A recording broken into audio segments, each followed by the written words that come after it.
You're listening to Seraphina Speaks for Children Who Think, the show that delivers you my take on topics that are important.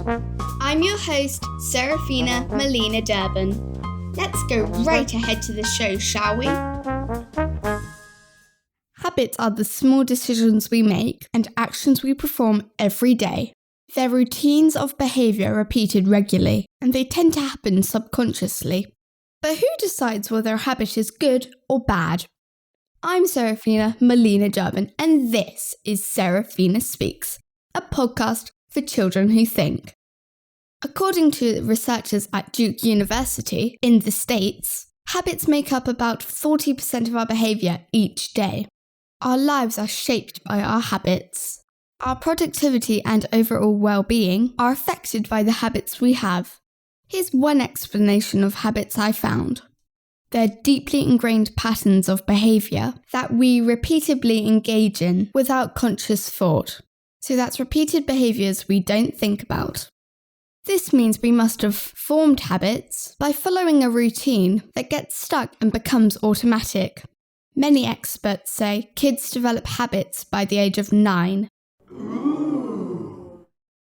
Once habits are set, they can be extremely difficult to break. Research shows forming a habit can take 21 days, and breaking a habit can take anywhere from 18 to 254 days. Some experts say it takes more than 3 months for people to establish a significant habit. James Clear, who wrote the book Atomic Habits, says one of the best ways to build a new habit is to identify a current habit you already do each day and then stack your new behaviour on top. This is called habit stacking. Habit stacks trigger a series of new behaviours that eventually become natural over time. Let's get this straight then. It takes 3 weeks to build a habit, between 3 weeks to 8 months to break a habit, and then if we stack habits, we can build new ones. That's the basics covered. We've established that habits are necessary for daily life. We all have them. Some habits are seen positively in terms of their impact on our well-being and productivity. Others are seen as having negative effects in our life. Let's focus on the bad habits kids are told we have.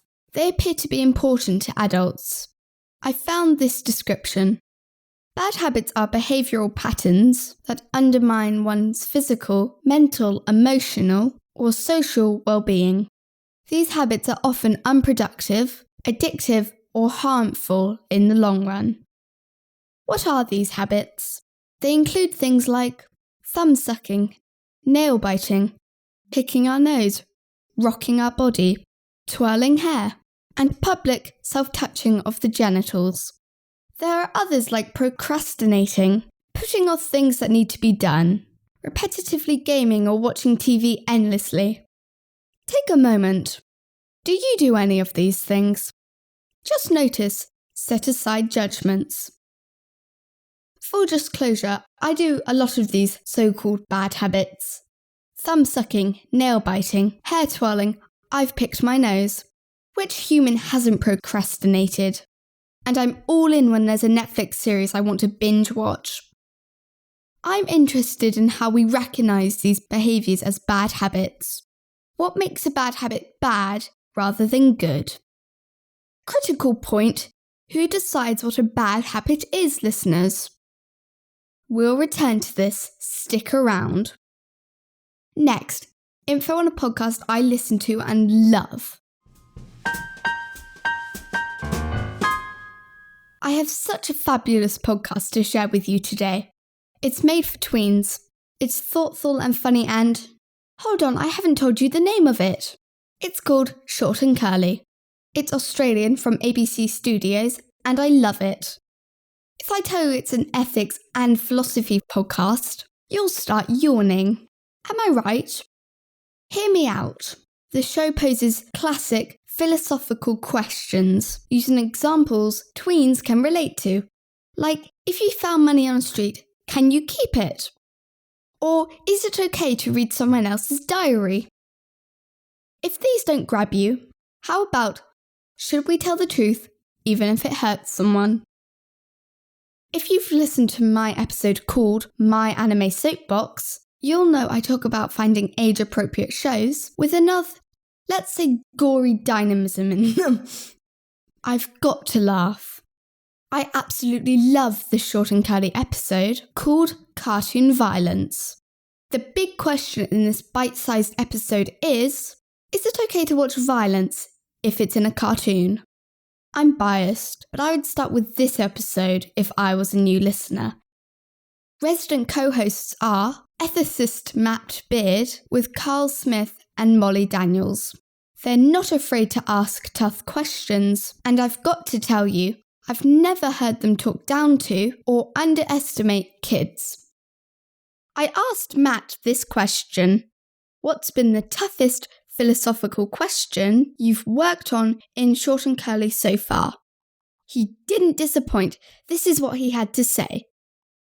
Hi, Seraphina. It's Matt here from Short and Curly. I was having a really nice, chilled out, relaxing week, not having to think about anything big and complicated. And then all of a sudden, you sent through a question about the toughest philosophical question we've ever had to tackle on Short and Curly.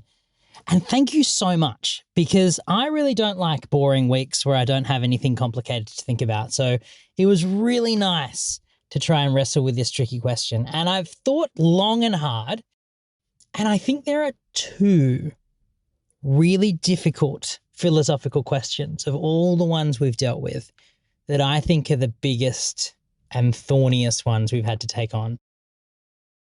The first one is one that has really bothered professional philosophers who work at universities and stuff, and they've tried to figure it out for a long time. And that's all the questions that we asked in the season we did on free will. And especially the question that we asked about whether we can hold someone responsible for bad things that they've done if the reason they've done those bad things is because of things they couldn't control about their background or the way that they were raised or the way that they were treated. And if those are the reasons why they do the wrong thing, then that's not really their fault. So when they then choose to do the wrong thing, have they really chosen to do it? Or is it because of all of these circumstances about the way that they were brought up? And that is a really hard problem to figure out what to do with. And the second one is not so much a problem that's hard for, philosophers who write books and talk about ideas, but just is really hard for us to figure out when we're trying to live our lives. And that's the question that we dealt with in the musical episode about the story of Oedipus. And that's the question of how do we live when we know that some of the most important things that happen to us, like our happiness, is outside of our control. That luck can play as big a role as anything else in the kind of life that we get to live. How do we kind of get up and wake up in the morning and feel like we should make good choices and not bad ones when it feels like actually what's going to make us happy or unhappy is outside of our control? And I think that's a question we all need to ask ourselves at some point in time. And for me, that is one of the big philosophical questions. Whether you're a philosopher or you're just a person trying to live your life, it's hard to get by without asking yourself that question. For me, those are the two that keep me awake at night, and I still don't think I know the answer to either of those questions. But I'd love to know which ones you found the trickiest to think about, because they're just my answers, but everyone gets to choose their own. That's part of the fun of doing philosophy and thinking like a philosopher. So thank you so much for your question, and thank you for listening to our podcast as well. Bye. Matt, that's way more than I thought you'd say. Thank you. Those two examples are going to give us a lot to think about. That's why I love your podcast immensely. You asked about my trickiest philosophical question. That has to be one of the biggest questions we ask as human beings. Is there life after death? We can speculate about an afterlife all we like, but who can make claims about it? We can't know there is or isn't life after death. Matt, that's my trickiest question I think about quite a lot. Listeners, Short and Curly is impressive. It's smart, silly, fun and challenging. Go check it out. Back to habits. Before we talk about the ones people call bad, shall we cover the private versus public issue? You may have noticed when I listed out common bad habits for kids, I mentioned public self-touching of the genitals. In the other examples, I didn't mention anything about private or public. I guess some behaviour is seen as impolite in public. There are things some people still might do in private though, that's important. We must question what behaviour belongs where when we're in public and when we're in private places. For example, my mama told me about a train journey she had during one winter. She was sat opposite this person wearing woolly gloves. She looked up from her book and saw this person looking out of the train window, picking their nose, with their gloves still on. They were engrossed in this nose-picking activity. Mama told me this person seemed unaware of what they're doing in a public train carriage. She was definitely uncomfortable in that moment. But does this make this person's nose-picking bad? What if we rethink habits and call them practices instead? The practice of picking the nose is a pretty human one. It's a widespread practice. Some surveys say it's almost universal, with people picking their nose, on average about 4 times a day. I've heard an expert say that 91% of people nose pick. Do you think the rest are lying? Be honest. The fit between your index finger and your nostril is pretty good. You know I'm right.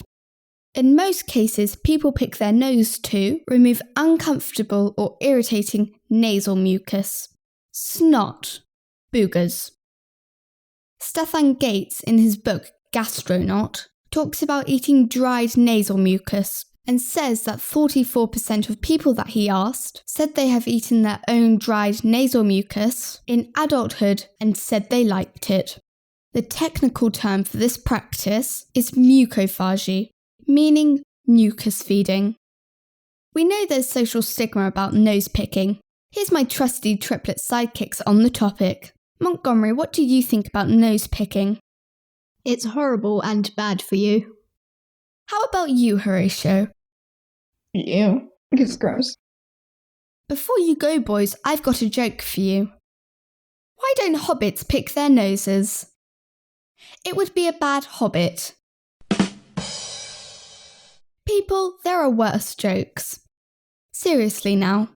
Understanding why I'm doing a thing that is called a bad habit might help. Is it that a bad habit needs changing into a good one? Or that we could tweak how often we do this habit and in what circumstances? It might be that we only do something under certain situations, and it's this that needs changing. Assessing our habits is a good thing. What if a lot of these bad habits, or practices as I like to call them, are anxiety relieving or self-soothing? What if we reframe some of these bad habits as soothing practices? Nail biting that helps biters with their anxiety or stress levels. Thumb suckers who get through hard times because sucking their thumb is a comfort. Procrastinating could be reframed as our intuition telling us something. Maybe that thing that we're avoiding gives us clues about our anxiety. Maybe the person in the train picked their nose to calm themselves on the way to a difficult day. Reframing our bad habits as ways to cope is healthier. Which reminds me, we need to think about differences between the habits of neurotypical and neurodiverse people. As an ADHD person, I can seem like a thumb-sucking, nail-biting procrastinator. Bad habits galore. I get things done in my ways, making things interesting for my neurodivergent brain. I work with my needs, not against them. Trying to break so-called bad habits would be counterproductive, as I still need them.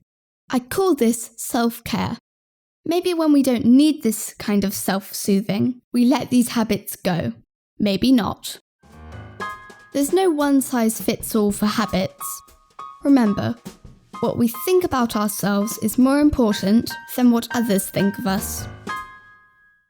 Don't forget, if you'd like to join my correspondent team, all you have to do is, first, leave a review for this show on your fave podcast app. Then take a screenshot and send it to me at Seraphina@seraphinaspeaks.com. That's Seraphina@seraphinaspeaks.com. Then I'll be in touch with you with more info about being on my show. Listeners, look out for the behind-the-scenes bulletin episode on this week's topic. My learning, the bits that didn't make it, that kind of thing. Listen into the lowdown. Next week's episode is called Things I Don't Care About. Oh my friends, I'm being naughty. Don't misunderstand me, it's a serious episode. I'll bring you my thoughts on a topic we don't really talk about. I'm not meaning to offend. Tune in to hear about the things I don't care about. Trying not to spoil things here, but I promise, this is something that affects you too. I hope you'll join me to find out more. Thanks for listening today, everyone. Remember, smash that subscribe button and tell your friends, family and teachers to listen in too. Till then, much love. Wow, I hope you enjoyed the show, everybody. If you like what you hear, click the subscribe button. This podcast is made possible by listeners like you. Thank you for your support. Don't forget to leave me a review at iTunes or wherever you listen to your podcasts, because then more people can find my podcast.